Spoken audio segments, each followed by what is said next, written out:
جھوپڑی کی جس دیوار میں دروازہ نصب تھا وہ تختوں سے بنائی گئی تھی اور میرا رخ اسی جانب تھا۔ جانے کیوں مجھے یقین تھا کہ چیتا اسی طرف سے حملہ آور ہو۔ دفعتاً فضا پر ہیبتناک خون طاری ہو گیا۔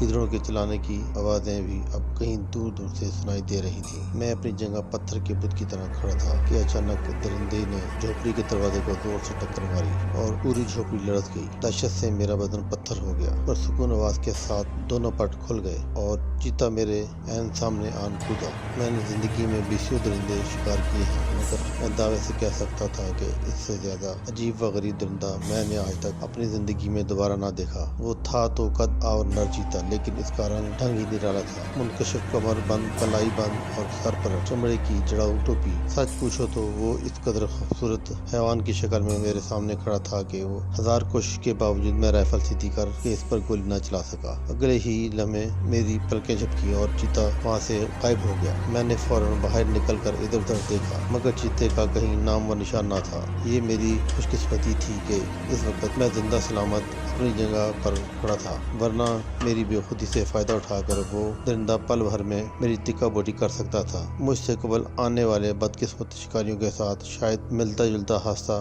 رونما ہوا تھا۔ میرے زندہ بچ جانے کی ایک وجہ یہ ہو سکتی ہے کہ ابھی میری زندگی کے دن باقی تھے۔ بہرحال ایک خطرناک درندہ میرے ہاتھ سے نکل چکا تھا۔ میں نے جھوپڑی کی کنڈی چڑھا کر پائپ سلگایا اور برآمدے میں بیٹھ گیا۔ چند لمحے قبل میں نے جس درندے کو اپنی آنکھوں سے دیکھا وہ کوئی معمولی درندہ نہیں بلکہ کسی کا سجایا ہوا نہایت ہی قیمتی شکاری چیتا تھا۔ میں نے ایک کتاب میں پڑھا تھا کہ ہندوستان میں شکاری چیتے سجانے کا رواج مغل شہنشاہ اکبر اعظم نے ڈالا تھا۔ اس کے بعد آنے والے بادشاہوں اور ولیان ریاست نے بھی اپنے اپنے دور میں چیتے پالے۔ انگریز دور حکومت میں بھی ہندوستان کی بعض ریاستوں میں شکاری چیتے خاص طور پر پالے جاتے تھے۔ ان کی نگہداشت و پرورش کے لیے باقاعدہ تنخواہ دار ملازم مقرر ہوتے۔ شکار چیتے کی تربیت انہی خطوط پر ہوتی جن پر دوسرے شکاری جانور مثلاً کتوں یا باز وغیرہ کی تربیت کی جاتی ہے، مگر یہ امر قابل ذکر ہے کہ چیتا ایک بار سدھار لیا جائے تو وہ انسان سے بہت منحوس ہو جاتا ہے۔ یہ تو ظاہر ہے